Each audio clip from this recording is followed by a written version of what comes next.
नमस्कार जी, मैं Shifali secret of your life programme में आपका ढेर सारा स्वागत करती हूँ। एक बार फिर से आपके सामने हाजिर हैं। आज बहुत ही इंटरेस्टिंग एपिसोड होने जा रहा है। ये आपके लिए, सबके लिए बहुत ज़्यादा रोचक होगा, क्योंकि प्रोफेसर साहब जो बातें बताते हैं, सबके लिए ज्ञान भरी बातें बताते हैं। तो हमारे साथ है प्रोफेसर गुरदीप रोड़ा साहब, तो उनका स्वागत कर लेते हैं पहले, फिर बाद में बताते हैं कि एपिसोड किस चीज़ के ऊपर है। तो प्रोफेसर, बहुत बहुत स्वागत है। नमस्कार। प्रोफेसर साहब, जीवन में दुख तकलीफ ये कभी पीछा ही नहीं छोड़ते। एक मुसीबत आती है, दूसरी चली जाती है। हमें पता ही नहीं चलता कि हमारी कुंडली में दिक्कत है। हमें ये नहीं पता चलता कि कहीं घर में तो नहीं दिक्कत। हम इन चीज़ों का कैसे पता लगा सकते हैं? कई बार ऐसे होता है प्रोफेसर साहब, जैसे कि घर बनाने लगे, बजट होता है 20-30 लाख का, लेकिन बजट से ऊपर चला जाता है। कई बार घर की औरतें जो हैं बहुत परेशान रहती हैं, उन्हें हेल्थ इश्यूज़ आ जाते हैं। कई बार ऐसा होता है प्रोफेसर साहब, जैसे ही घर में हमने चेंज किया, 2 साल ही हुए हैं कि घर में बड़ी लंबी बीमारी आ गई। कई बार कैंसर तक की भी दिक्कत आ जाती है। क्या प्रोफेसर साहब, ये तो हुई बड़ी बातें, लेकिन क्या छोटी छोटी बातों से भी हम अपने घर का वास्तु ठीक कर सकते हैं? लेकिन वास्तु के नाम पर आजकल बहुत हुआ है, बहुत डराया जाता है कि तोड़ फोड़ कर लीजिए, ऐसे नहीं, अगर नॉर्थ ईस्ट में वॉशरूम है तोड़िए इसको, इसका कोई हल नहीं है। क्या ऐसा बिना तोड़ फोड़ डाला, क्या चीज़ों को सिर्फ रिप्लेस करके हम अपने घर का वास्तु ठीक कर सकते हैं?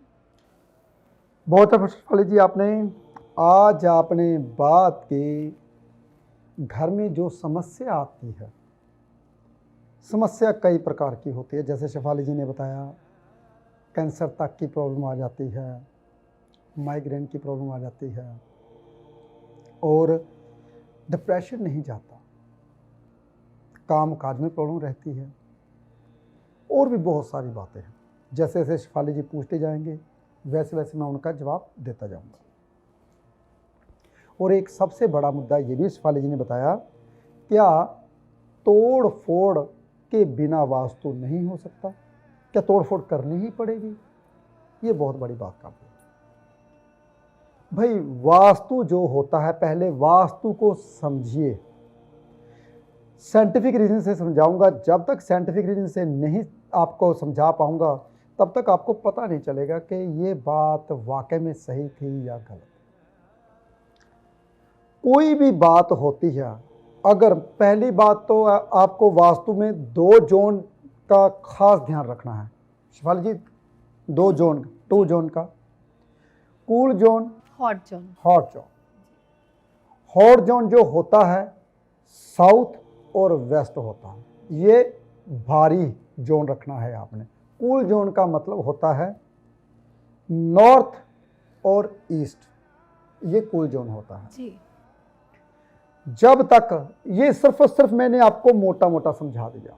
मान लीजिए एक प्लाट है, प्लाट के बीच में त्रिशूल लगा दीजिए, नॉर्थ और ईस्ट को कूल जोन कर दीजिए, साउथ की दीवार को और वेस्ट की दीवार को हॉट जोन कर दीजिए, बीच में लाइन लगा दीजिए। यानी कि जितना भारी करना है ना, भार करना है, वो सिर्फ और सिर्फ वेस्ट और साउथ को। जितना खाली छोड़ सकते हो गाड़ी के लिए जगह, या फिर पार्क के लिए, जो कुछ भी, वो नॉर्थ और ईस्ट। अरे भाई, हिंदी में भी बता दूं, कुछ लोग इंग्लिश वगैरह नहीं जानते, मैं भी कम ही जानता हूं। और ईस्ट का मतलब है जो पूर्व का होता है, पूर्व और उत्तर। जो पूर्व और उत्तर होता है वो होता है ठंडा इलाका, जैसे कूल जोन, उसको खाली छोड़ना है। और पश्चिम और दक्षिण, ये होता है गर्म इलाका, इसको ज़्यादा से ज़्यादा भरना है। बहुत ध्यान से सुनिए, क्योंकि अगर मेरा जो भी एपिसोड होता है ना, बहुत बारीकी में होता है, बहुत गहरी बातें बोल जाता हूँ मैं। कुछ लोगों को समझ आती है, कुछ लोगों को नहीं समझ आती। क्या कर सकते हैं भाई। इसलिए कुछ लोग तो ऐसा है कि 3-3 दफ़ा एपिसोड देखते हैं, ताकि कोई बात जो हमारे दिमाग में स्लिप कर गई, हमने नहीं सुनी। कहते हैं सुनना बहुत कठिन होता है। जो इंसान अच्छे ढंग से सुन लेता है, श्रोता बहुत अच्छा बन जाता है। श्रोता का मतलब होता है जो सुनने की शक्ति रखता है, बहुत अच्छा बन जाता है। ज्ञानी भी वही बनता है। जो भी मैं बात बोलता हूँ हर बात को साइंटिफिक रीजन से बताता हूँ ताकि आपके दिमाग में वो घर कर जाए। कहते हैं ना, जब मैं पढ़ता था ना तो कोई भी अगर मेरे को टीचर पढ़ाते थे तो पहले मैं उनका सार करता था, उसके सार में क्या है। जैसे कि थर्स्टिक रोग में सार में क्या होता था, उसको प्यास लगी उसने पानी पिया, और कैसे पिया, दिमाग से पत्थर को उस पानी में फेंकता गया, पानी ऊपर आ गया और पी लिया। सार क्या, मेहनत का फल मीठा होता है। देखिए सार ये था, उसने मेहनत की, उसको प्यास बुझी। इसी तरीके से जो सार होता है ना एस्ट्रोलॉजी का, वो बारीकी में आपको इसलिए बताता हूं कि मेरी बातें आपके दिमाग में घर कर जाए। जब कोई भी दिमाग में एक बात बैठ जाती है वो जिंदगी भर नहीं भूलती। क्यों नहीं भूलेगी? क्योंकि मैं उसका सार बताऊंगा। क्यों शिवाली जी? जी बिल्कुल। जब हमको उसका सार का पता चल जाएगा तो हम कहाँ से भूल पाएंगे? जी जैसे हम लोग बोलते थे ना कि मॉरल टिट फॉर टैट, जैसे को तैसा, बहुत सारी बातें हैं, ग्रीडी इज कर्स, तो हमें पता चल जाता है ये स्टोरी किस चीज़ की है। किस चीज़ की है। जी इसलिए शिवाली जी, जैसे कि मैंने बताया कूल जोन और हॉट जोन, जब तक कूल जोन और हॉट जोन के बारे में पता नहीं चलेगा तो आपको वास्तु का बेस का नहीं पता चलेगा। जी प्रोफेसर साहब, मुझे लगता है कि मैंने सवाल जो है बहुत छोटा सा पूछा, लेकिन आपने जवाब जो है बहुत बड़ा दे दिया। और मुझे लगता है कि ये आपके 25 मिनट का एपिसोड नहीं है, मुझे लगता है इसमें अगर बोलना चाहे तो आप कम से कम 25 एपिसोड कर सकते हैं वास्तु के ऊपर। शिवाली जी, एक बात और बताऊं, जी वास्तु एक ऐसा गहरा ज्ञान है, ज्योतिष वास्तु घर में रहना सहना किसी को नहीं आता। जी ये सत्य, ये दिल की बात बता। किसी को ये नहीं पता सोना हमने किस तरफ है, जी किसी को ये नहीं पता अलमारी किस तरफ रखनी चाहिए, जी किसी को ये नहीं पता कि गैस में रोटी पकानी आती है तो उसको रखना कहाँ चाहिए कि रोटी इतनी शानदार और बढ़िया बने, और किसी को ये नहीं पता अगर हमने बर्तन धोने वो किस तरफ धोने चाहिए। जी ये बहुत गहरी चीजें हैं। और पीने वाला पानी कहाँ रखना चाहिए, और आप अगर सोते समय पानी रखते हो वो किस तरफ रखना चाहिए। देखिए, और अगर आप सो रहे हो तो आपके पैर किस डायरेक्शन में होने चाहिए। अगर आप सो रहे हो आपकी छत का कलर कौन सा होना चाहिए, पर्दों का कलर कौन सा होना चाहिए, बेड की चादर का कलर कौन सा होना चाहिए। अगर आप पिल्लो भी रहते हो तो पिल्लो भी आपका कितना ऊंचा होना चाहिए। अगर आपने ज़्यादा 3 इंच से बड़ा पिल्लो ले लिया तो समझ लीजिए आपकी गर्दन का कभी बल नहीं निकलेगा, सर्वाइकल की प्रॉब्लम हमेशा ही रहेगी। तो ये छोटी छोटी बातें हैं शिफाली जी, ये वास्तु में ही आती सारी बातें। जी जी प्रोफेसर, ये भी नहीं लोगों को पता होगा कि जो बिजली के उपकरण हैं, जैसे कि हम एलसीडी की बात करें, अगर हम घर के बिल्कुल एंट्रेंस पे लगा देते हैं इसका भी बैड इम्पैक्ट पड़ता है। अगर फ्रिज, जो घर का रेफ्रिजरेटर होता है, उसको हमने किस डायरेक्शन में रखा है ये भी नहीं लोगों को पता। लेकिन प्रोफेसर ये वास्तु बहुत ही गहरा मुद्दा है ये। तो स्टार्टिंग करते हैं प्रोफेसर। मैं तो ये चाहूँगी आप सबसे पहले ये बताइए कि इंसान के घर में बरकत क्यों नहीं होती। बजट कम होता है लेकिन बिल्डिंग बन जाती है इतने की, लेकिन फिर कहते हैं नहीं हमने करवाया था वास्तु लेकिन हल नहीं हुआ। तो प्रोफेसर ये आजकल जो है ना, हर कोई जो है घर से रिलेटेड परेशान है, पैसे से लेकर परेशान है। तो प्रोफेसर क्यों ना स्टार्टिंग इससे ही की जाए। हालांकि मुझे लगता है कि बहुत लंबा जाएगी ये सीरीज़। तो प्रोफेसर ये स्टार्टिंग है, तो मैं चाहती हूँ कि आप इसके बारे में चर्चा करें। शिफाली जी, स्टार्टिंग आपने पूछी कि हमारे घर में बरकत नहीं रहती। जैसे कि शिफाली जी ने पूछा कि घर, पहले तो घर की 4 दीवारी देखिए। घर के अंदर अगर हम एंटर करते हैं तो आपकी घर की डायरेक्शन कैसी है। अगर साउथ डायरेक्शन है तो भूल जाइए बरकत को, भूल जाइए बरकत को, कभी ज़िंदगी में बरकत आने वाली नहीं है। अगर साउथ डायरेक्शन है, बताइए मुझे, अगर मेरे मन में गुस्सा होगा तो मैं ज्ञान की बात कर पाऊंगा? बताओ मुझे। तो जो साउथ डायरेक्शन होती है अग्रेसिवनेस की होती है, उसका मंगल की होती है, आग की। तो साउथ डायरेक्शन में कभी भी हमारा मेन गेट नहीं होना चाहिए। जी जी प्रोफेसर, माफ़ी चाहती हूँ यहाँ पे भी। अगर मान लीजिए किसी की हो तो मान लीजिए, तो प्रोफेसर जो मंगल के देवता हैं, जैसे कि हम लोग बजरंगबली जी को बोलते हैं, क्या उनकी फ़ोटो या पिक्चर लगाने से भी उसका प्रभाव कम हो जाता है? शिफाली जी, ऐसी तो बहुत सारी बातें हैं जी। जैसे कहते हैं कि मान लीजिए मंगल की डायरेक्शन लेकर बैठे हो, जी हनुमान जी की पिक्चर और लगा दी, तो आप कुछ लोगों का मानना है जी, कि बिल्कुल। एग्रेसिवनेस कम हो जाती है। कैसे कम होगी भाई? अरे हनुमान जी क्या करवाते हैं? हनुमान जी की पिक्चर ऐसे नहीं लगानी चाहिए। अरे भाई वो सन्यासी थे तो सन्यासी बन जाइए सभी। कभी भी घर के आगे, कभी भी जिंदगी में हनुमान जी की पिक्चर नहीं लगानी चाहिए फ्रंट में। हाँ, अगर आप एंटर करते हो, अगर आप एंटर घर में कर चुके हो तो घर के अंदर लगा सकते हो भाई, लेकिन घर के बाहर बिल्कुल भी नहीं। तो देखना पड़ेगा। देखिए मेरी बात जी प्रोफेसर, मैं इसलिए माफ़ी चाहती हूँ क्योंकि मुझे लगता है कि आपको इंटरप्ट नहीं करना चाहिए, लेकिन मन में जो है मुझे ऐसे लगता है कि कैमरे के सामने जो बैठे हैं ना, वो मेरा अपना परिवार है। क्यों ना मैं साथ के साथ उनके लिए उपाय लेती रहूँ, क्योंकि बहुत सारे एस्ट्रोलॉजर ये कहते हैं कि अगर आप पंचमुखी या कुछ ऐसे हनुमान जी की फ़ोटो लगाते हैं तो उसका प्रभाव जो है वो कम हो जाता शेफाली जी कभी भी कम नहीं होता। है। जी, सुरक्षा कवच के लिए ना। नहीं बिल्कुल भी नहीं शेफाली जी। जी, फ्रंट जो गेट होता है ना, वो सिर्फ और सिर्फ वाइट होना चाहिए अगर साउथ में है। उपाय तो मैं दूंगा आपको, थोड़ा सा पंखा छोड़ दो भाई, हवा आने लगे। हाँ शुक्र है। बैठे बैठे भाई पसीना आने लगा था, बात बीच में रह गई, पूरी करूंगा मैंने कहा पंखा छोड़िए भाई, थोड़ी सी आवाज़ तो पंखे की आएगी, क्योंकि जब भी हम एपिसोड करते हैं तो आपको पता ही है बैठना होता है भाई, ऐसे फ्री होकर नहीं बैठ सकते। आपको पिक्चर अच्छी लगनी चाहिए, इसलिए कुछ ना कुछ बन ठन के बैठते हैं ताकि आपको अच्छे भी लगे। और बात चल रही थी, शेफाली जी कहते हैं कि पंचमुखी हम हनुमान जी की पिक्चर फ्रंट में लगा लें तो कैसा रहेगा? अच्छा रहेगा, हमारा वास्तु ठीक हो जाएगा। मुझे ये बताइए, कभी जिंदगी में आप फ्रंट पे जो लगाओगे उसका प्रभाव हमेशा पूरा घर वालों के ऊपर रहेगा। पंचमुखी जो हनुमान जी थे वो क्यों दिखाए गए थे? पहले तो उसकी हिस्ट्री जानिए। कोई भी तस्वीर, अगर भोले शंकर की तस्वीर आप खड़े होते हुए लगाते हो तो भोले शंकर जी खड़े क्यों हुए थे? जी बिल्कुल। अगर आप गणेश जी की पिक्चर लगाते हो, वो पढ़ते थे कलम हाथ में लिए और ऐसे, वो उसका क्या रीजन है? जब तक शेफाली जी ये पता नहीं चलेगा तो कैसे? वास्तु भी इसी को ही कहते हैं। जी बिल्कुल। आपकी समझदारी को ही वास्तु कहते हैं कि आप कितने समझदार हो। जी। मैं तो समझदार नहीं हूं भाई, जितना मेरे को आता है वो बताने की कोशिश करूंगा मैं। हमेशा जिंदगी में एक बात याद रखनी है सबने, कि कोई भी चीज अगर हम लगाते हैं तो उसका साइंटिफिक रीजन आपको पता होना चाहिए।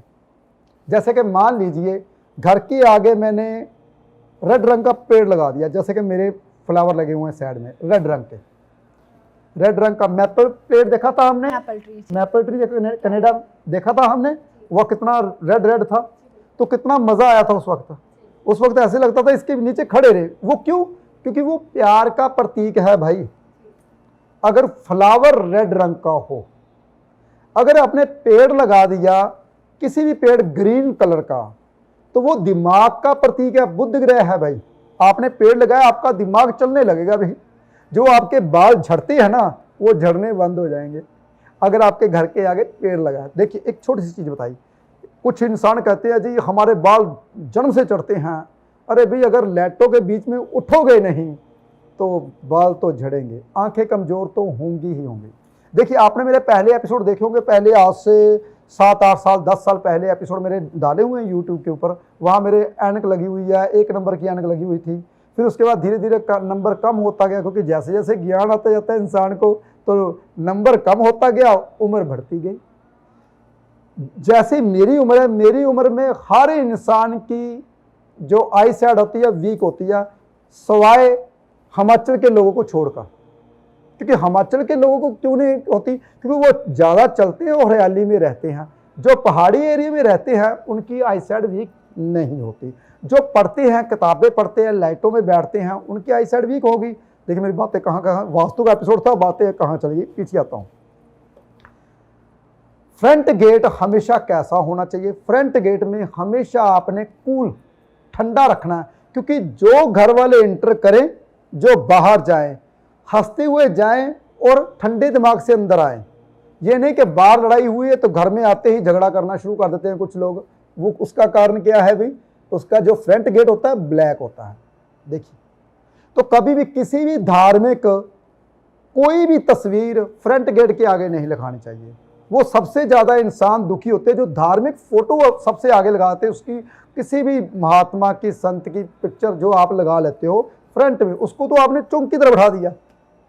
तो ये चीज़ें गलत है भाई। उसके पीछे रीज़न क्या है, साइंटिफिक रीज़न का आपको पता नहीं है, क्योंकि वो कहते थे कैसे महात्मा थे, जप वाले थे, तप वाले थे, गृहस्थी वाले थे, कैसे थे, आपने किसकी तस्वीर लगाई है, ये तो आपको पता नहीं है।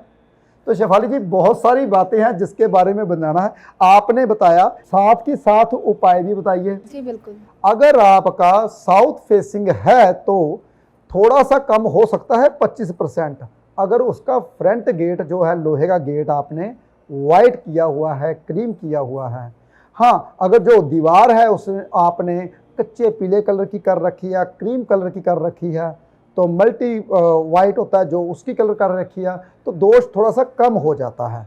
लेकिन दोष हमेशा रहता है, क्योंकि साउथ में आपने गेट रखा है तो साउथ में जो हवा आती है वो गर्म होती है। जी जी प्रोफेसर, बहुत सारे लोग कहते हैं कि हमारा कर्जा जो है वो नहीं होता था, लेकिन साउथ, अगर साउथ डायरेक्शन है और गेट भी साउथ में है तो रेड कलर करवा देते हैं एस्ट्रोलॉजर। तो प्रोफेसर ये जो है, मुझे तो लगता है ये सबसे ज़्यादा कर्जाई ऐसे लोग ही होते हैं। हाँ बिल्कुल, क्योंकि साउथ देखिए रेड का, और ऊपर से रेड करवा दिया जी। तो और भी ज्यादा खतरनाक हो गया, खराब हो गया। तो जैसे कहते हैं कुछ लोग टेराकोटा करवाते हैं रेड कलर का अपने घर के आगे, तो उसकी जिंदगी में कभी कर्जा नहीं जाता जो रेड अपना जो फ्रंट गेट है या फ्रंट दीवार करवा लेते हैं जी। तो इसीलिए मेरी बात सुनिए बहुत ध्यान से शेफाली जी, आप सुन के हैरान हो जाओगे। जी बिल्कुल। हमारी जितनी भी सरकारी इमारतें हैं वो रेड, वो सभी रेड है। जी। तो सरकार हमेशा कर्जे में रहती है जी, क्योंकि पता ही नहीं है ना जी, खुद भी कर्जे में रहती है, दूसरों को भी रखती है। तो बहुत सारी बातें हैं जिसके बारे में जानना बहुत मुश्किल है। आपने देखा, जो देश में जितनी वाइट इमारतें होती हैं वो देश उतना ही अमीर होता है। देखिए, देख कलर का कितना बड़ा महत्व है। तो लेकिन हम कलर सबसे बड़ा हमने क्या किया, लाल किले को लाल पत्थर से बना दिया, तो वो सबसे वो उसमें शासन जो भी रहा वो परेशान ही रहा, और शासन कोई कर ही नहीं पाया। जी नहीं, कोई नहीं कर पाया। और जो भी शासन करने जाता है वो परेशान हो जाता है। रेड बिल्डिंग है, रेड पत्थर है। और जितने भी रेड पत्थर के या रेड बिल्डिंग के जितने भी मकान बने हुए हैं आज तक, जितने भी बने हुए हैं, चाहे वो मंदिर रहे, ऐतिहासिक मंदिर भी अपने रेड ही रहे हैं, क्योंकि उसका रेड का कार का, मंगल का कार का बोल देते हैं। तो वो भी कहीं ना कहीं उसकी देखभाल नहीं हो पाई, कहीं ना कहीं उसके ऊपर शासन नहीं हो पाया, कहीं ना कहीं जितने भी पुरोहित है वो झगड़ते रहे आपस में। अगर कहीं रेड नीचे रखा होता फर्श में और वाइट पत्थर ऊपर लगाया होता तो क्या बात होती, क्या शान होती। बहुत सारी बातें हैं जिसके बारे में जानना मुश्किल। वास्तु एक ऐसी चीज है, बहुत बारीकी है वास्तु में। देखिए, कई दफा तो ऐसा होता है, जैसे कि मैं ऐतिहासिक मंदिर देखने का मेरा मेन मकसद क्या होता है, उन्होंने क्या किया, अगर रेड बिल्डिंग से भी बनाया है शेफाली जी, तो उन्होंने नॉर्थ और ईस्ट खाली छोड़ा, मैदान इलाका छोड़ा हुआ। कमाल की बात है। और कितने पहले वास्तु कितना बहुत बढ़िया होते थे। प्रोफेसर, यहाँ पे अगर बात कहूँ तो आज आपने अपने परिवार के लोगों को नहीं, लेकिन देश को भी सुधारने की बात की। जितने भी हिस्टोरिकल मंदिर हैं आज भी अगर सुधर सकते हैं, अगर उनका कलर जो है, अगर आप बताते हैं कि ऐसा कलर होना चाहिए, सिर्फ आपका फर्श है उस पर मैट आप रेड रख सकते हैं, ताकि हमारा जो इतिहास है वो बचा रहे। तो प्रोफेसर, आपके दिल से बातें जो है, रहस्य जो है वो निकलते रहते हैं, इतने अच्छे रहस्य निकलते हैं, तो शेयर तो बनता है, इसलिए ज़्यादा से ज़्यादा लोगों तक शेयर कीजिए ताकि हमारा इतिहास जो है वो बचा रहे। हिस्टोरिकल जो प्लेसेस हैं वो आज भी हमारे बच्चे जो हैं वो नहीं जानते, सिर्फ जब बुक्स में पढ़ते हैं तभी जान पाते हैं। लेकिन क्यों नहीं जान पाते? क्योंकि वो इतना कामयाब नहीं हुए। तो प्रोफेसर, आपके दिल में इतने रहस्य भरे पड़े हैं, तो ये बातें जो हैं जब आप बोलते हैं तभी गूढ़ ज्ञान जो है निकलता है। तो प्रोफेसर, बात आती है कर्जे की, फिर मैं बात करूँगी कर्जे की। हालांकि हमारा एपिसोड जो है, मुझे लगता है समय भी हमारे पास कम रहता है। तो प्रोफेसर, कर्जा आज की डेट में मुझे लगता है कि 90% लोग जो हैं वो कर्जाई हैं। तो प्रोफेसर, कहते हैं कि अगर नॉर्थ में सीढ़ियाँ हैं तो भी इंसान के ऊपर कर्जा रहता है। अगर सीढ़ियाँ तो हम तोड़फोड़ नहीं कर सकते, तो इसको कैसे हम ठीक किया जा सके? घर बैठे हुए ही हम आपके एपिसोड देखकर अपना वास्तु ठीक कर सकते हैं। शेफाली जी, वही बात मैंने बोली, हॉट जोन और कूल जोन। देखिए, मैं तो आप पूरी दुनिया को अमीर बनाना चाहता हूँ, उसमें मेरा लालच है भाई जी। अगर अमीर होगा तभी तो मेरी फीस भरेगा। जी, बिल्कुल। देखिए, जिंदगी में आपने मेरे जैसे बनना है।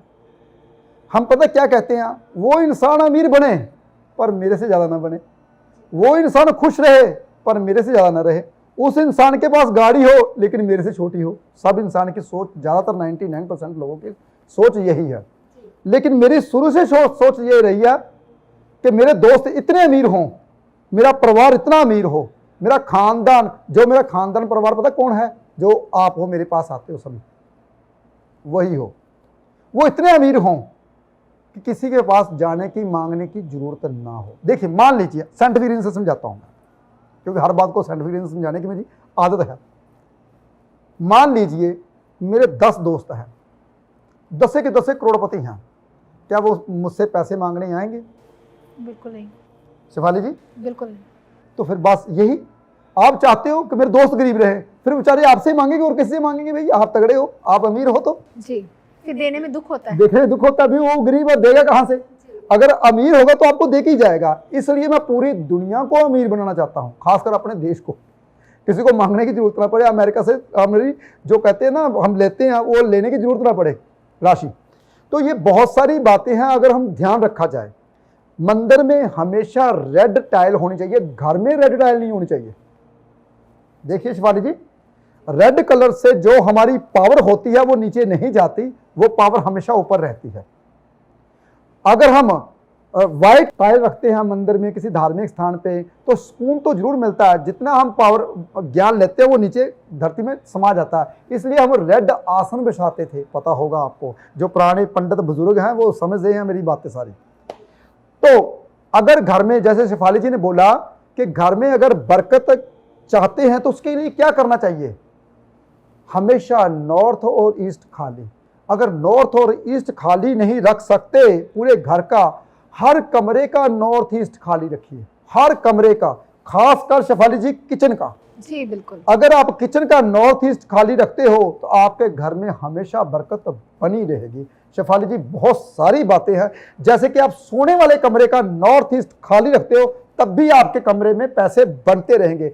अगर आप अलमारी में भी नॉर्थ ईस्ट खाली रखते हो तब भी कभी पैसा हमेशा अलमारी से जाएगा नहीं, पैसा बरकत बनी रहेगी। जी प्रोफेसर साहब, आज तो एक और बड़ा रहस्य मिल गया कि वास्तु सिर्फ एक प्लॉट का नहीं, हर रूम का, इवन की किचन का भी, इवन की अलमीरा का भी वास्तु होता है। तो प्रोफेसर साहब क्या बात है, ये तो चीज़ें जो है आपसे ही मिल रही हैं हमें। तो प्रोफेसर साहब, अभी आपने बात की कि घर के कर्जा जो है वो क्यों नहीं जाता। आपने कहा कि नॉर्थ ईस्ट को खाली रख लीजिए। मान लीजिए प्रोफेसर साहब ईस्ट फेसिंग घर है, किचन हमारी बन गई नॉर्थ ईस्ट में, तो प्रोफेसर साहब वहाँ पे आ गए कबर्ड्स, तो फिर इसको हम क्या करें, कैसे ट्रीटमेंट कर सकते हैं, कैसे कोई उपाय कर सकते हैं? शेफाली जी, उसमें अगर सबसे बड़ी बात तो ये है कि नॉर्थ ईस्ट में किचन नहीं होनी चाहिए। अग्नि आप कैसे बाल लोगे अगर आप पानी के स्थान के ऊपर है? जी। फिर भी आप मजबूरी है, छोटा घर है, नहीं कर सकते, अरे भाई बहुत आसान है। अभी अभी मैंने बताया, किचन का वास्तु जो साउथ ईस्ट में वहाँ पे चूल्हा रख लीजिए, नॉर्थ ईस्ट में पानी रख लीजिए किचन में ही, और जो बर्तन धोने वाला है वो नॉर्थ वेस्ट में रख लीजिए, तो वही किचन आपकी सही हो जाएगी। बहुत सारी बातें हैं, अगर आप ध्यान करते हो तो। एक एक जगह का, गज का भी वास्तु होता है, एक एक गज का भी। हम वास्तु अगर करें तो सब कुछ ठीक कर सकते हैं, लेकिन आपके ऊपर निर्भर है आप जाते किसके पास हो, वास्तु कराते किससे हो। मुझे नहीं पता, टीवी में बैठ के मेरा प्रोग्राम सुनिए, तभी आपको पूरा वास्तु सिखा दूंगा। प्रोफेसर साहब पीछे से इशारे आने शुरू हो गए हैं, समय जो है वो इजाज़त नहीं देता, लेकिन मेरी बातें जो है वो बहुत अधूरी रह चुकी हैं, अधूरा ज्ञान हमें पसंद नहीं है। तो इस एपिसोड को हम कंटिन्यू करना चाहेंगे प्रोफेसर साहब, क्योंकि वास्तु के ऊपर अगर देखा जाए तो मुझे लगता है 4-5 एपिसोड की सीरीज़ तो चाहिए हमें, ताकि हमें घर बैठे हुए ज्ञान हासिल हो सके। तो इस एपिसोड को आपने ज़्यादा से ज़्यादा लोगों तक शेयर करना है, क्योंकि ये रहस्य, ये ज्ञान बड़ी बातें जो हैं आप ही तक सीमित ना रहें, दूसरे लोगों तक भी जाएँ। और अगर आप हमारे चैनल के ऊपर नए हैं तो हमारा चैनल सब्सक्राइब करना मत भूलिएगा, और एक लाइक का बटन जरूर दबाइएगा, ताकि हमें प्रोत्साहन मिलता रहे और ऐसे ही एपिसोड हम आपके लिए नए नए लेके आते रहें। और कमेंट में आप ओम नमः शिवाय लिखना मत भूलिएगा, यही मंत्र जो है वो इच्छाओं की पूर्ति करता है। आप अपना ध्यान रखें, और प्रोफेसर साहब का बहुत बहुत धन्यवाद। आज के लिए इतना ही, नमस्कार।